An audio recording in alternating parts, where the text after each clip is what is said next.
So today we have to talk about the impact on the states, because we're talking about everything else in the federal government. Well, states have a huge impact that they're shielding right now. In fact, Ontario is going to impose a 25% export tax on power. So that's energy to 3 U.S. states. So the question really becomes, who really pays for the tariffs? It's not governments, is it?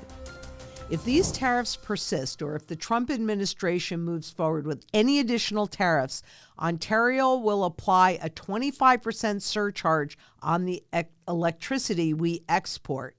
I won't hesitate to increase this surcharge or, if necessary, shut the electricity off completely. So are we really in a position to just give up all of the energy that we import from Canada? I don't think so. And he won't hesitate to increase the surcharge or shut the electricity off completely. How is that going to impact you? And where are those states?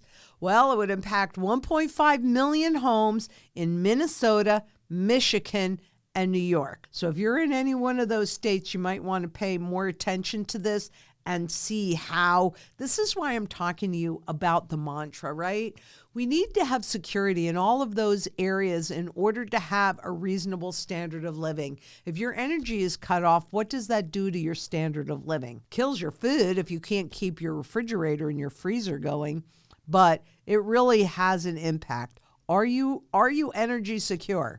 New Yorkers stressed by prices now face higher electricity bills. Oh, is it from the tariffs? Well, yeah, that's partly it. Ontario is threatening retaliatory levies on electricity supplied to the state, but just as the city's main utility is seeking approval for higher bills, right? This impacts everybody. The utility wants the state approval to raise electric bills 11.4% starting January 1, 2026. So they'll get the approval now, and then bam, you've got a while before those go into effect, but they definitely have a great impact.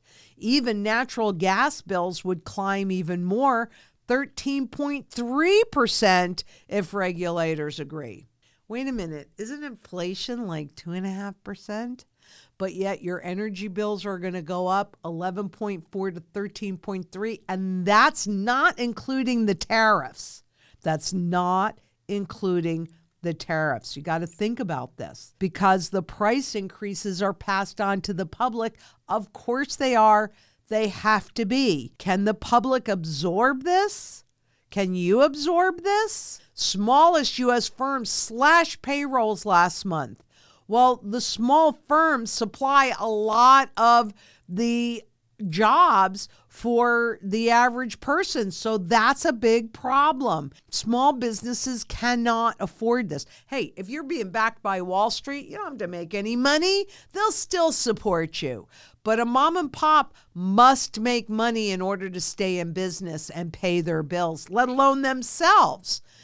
So what are we looking at? Among a data set of 20 states, Oregon, California, Illinois, and Colorado, small business jobs were at least 5% below pre-pandemic levels last month. So here it is in Oregon, California, Illinois, and of course, Colorado.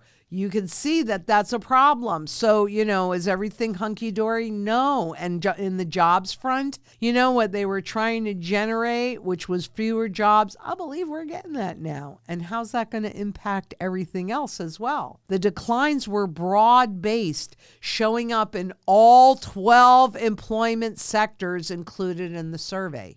So job losses in all 12 sectors in the employment survey. The report also showed weak revenue trends. Well, duh. We are a consumer-driven economy. States count on taxes, payroll taxes, sales taxes, etc. Taxes, which is also a form of confiscation from you. But if the employment rolls are smaller, those tax revenues are also going to be smaller. So it's not really a big surprise if you're having a trouble in the employment area that you would also show weak revenue trends. No kidding. So do you think that all of this might possibly pressure the state's income? And then what does that do to the services that the state provides? Teachers, police, and more. But Republican mayor braces for tariffs. We didn't budget for this.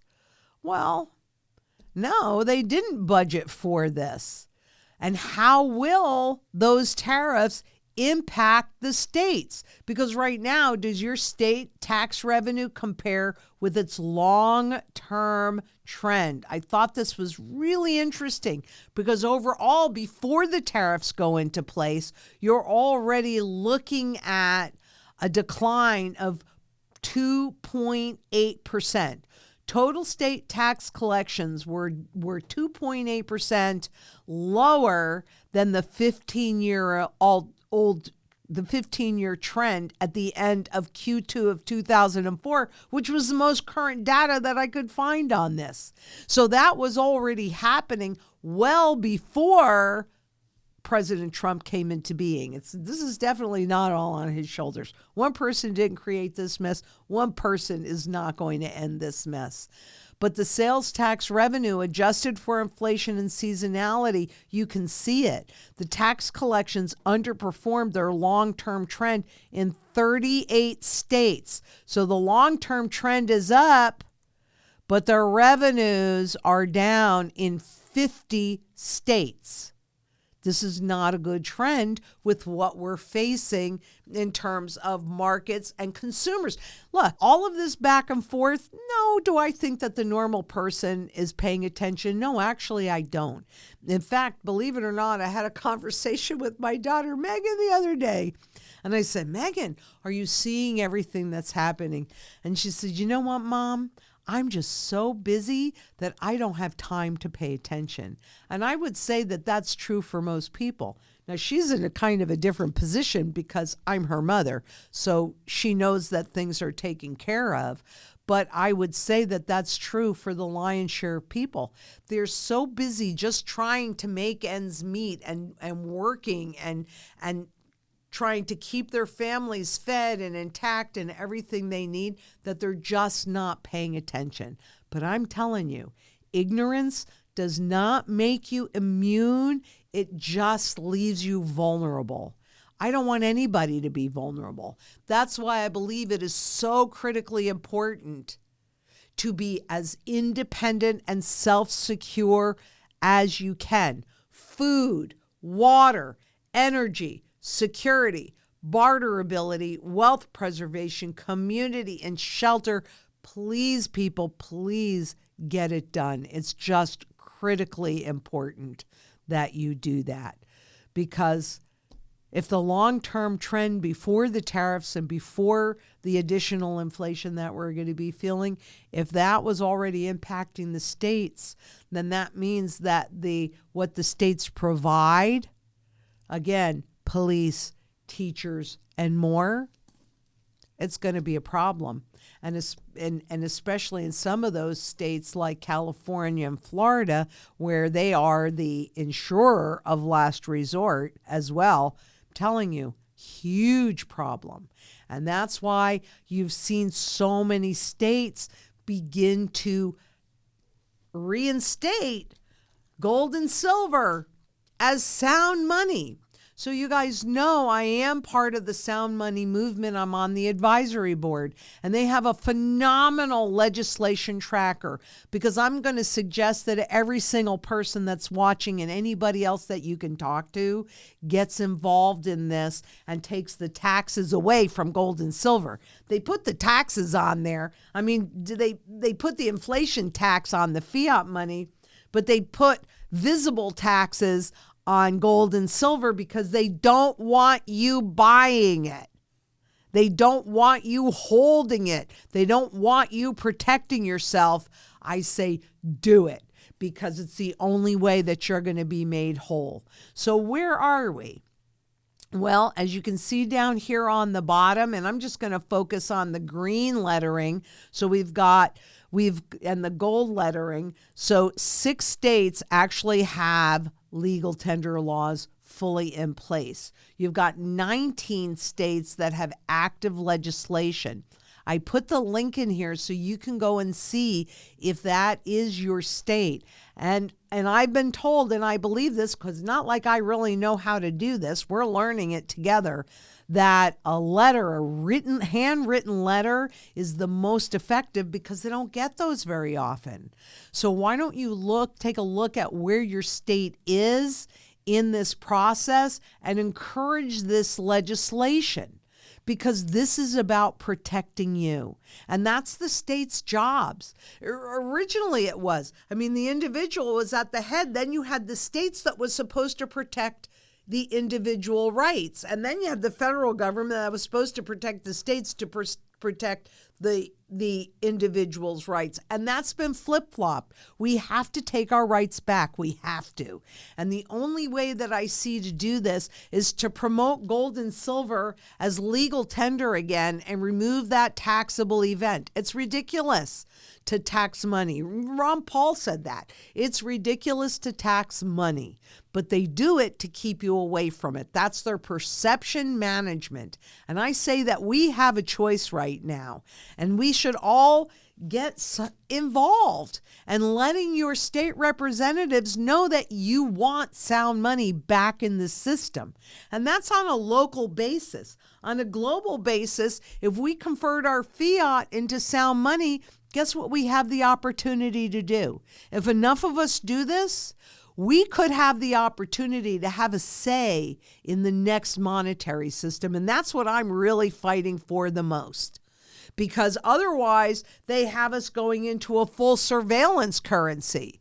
And even though President Trump said that he does not support CBDCs, well, he definitely supports cryptos. And if all the other countries are going towards CBDCs, the EU thinks they're going to have one out by October. What do you think is going to happen? I wouldn't count on that.